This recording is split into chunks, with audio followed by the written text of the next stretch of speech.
by request.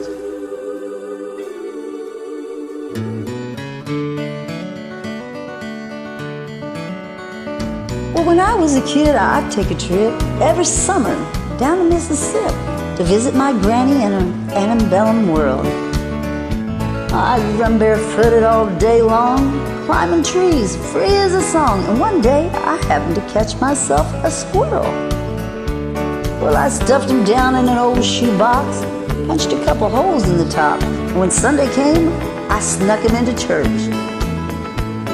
I was sitting way back in the very last pew, showing him to my good buddy you, and that squirrel got loose and went totally berserk. Well, what happened next is hard to tell. Some thought it was heaven, others thought it was hell. But the fact that something was among us was plain to see.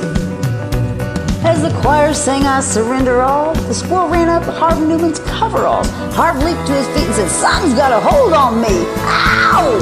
The day the squirrel went berserk in the first self-righteous church, and that sleepy little town of Pascagoula. It was a fight for survival that broke out in revival. They were jumping pews and shouting hallelujah. Well, Harv hit the aisles dancing and screaming. Some thought he'd had religion, others thought he had a demon, and Harv thought he had a weed eater loose in his Fruit of the Looms.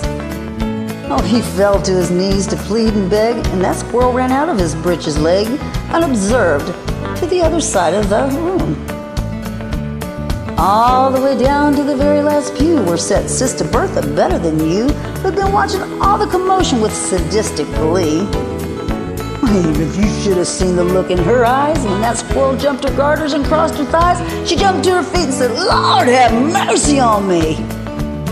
As the squirrel made laps inside of her dress, she began to cry and then to confess of sins that would make a sailor blush with shame.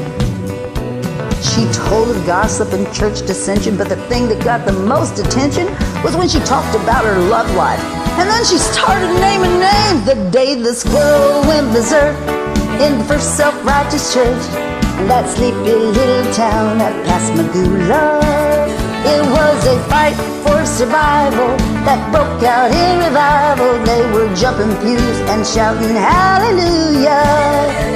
Well, 7 deacons and the pastor got saved, and $25,000 was raised, and 50 volunteered for missions in the Congo on the spot.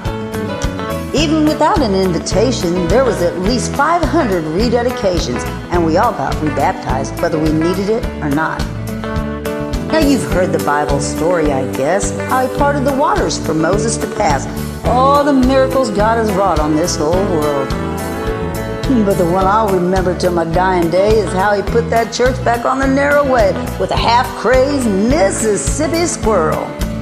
The day the squirrel went berserk in the first self-righteous church, in that sleepy little town of Pascagoula.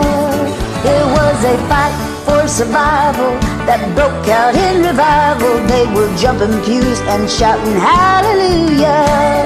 The day the squirrel went berserk in the first self-righteous church, in that sleepy little town of Pascagoula.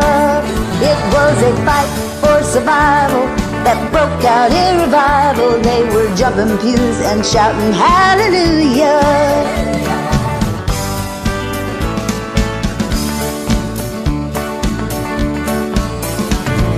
Ooh, that bird has got a damn big mouth. Ooh. Oh.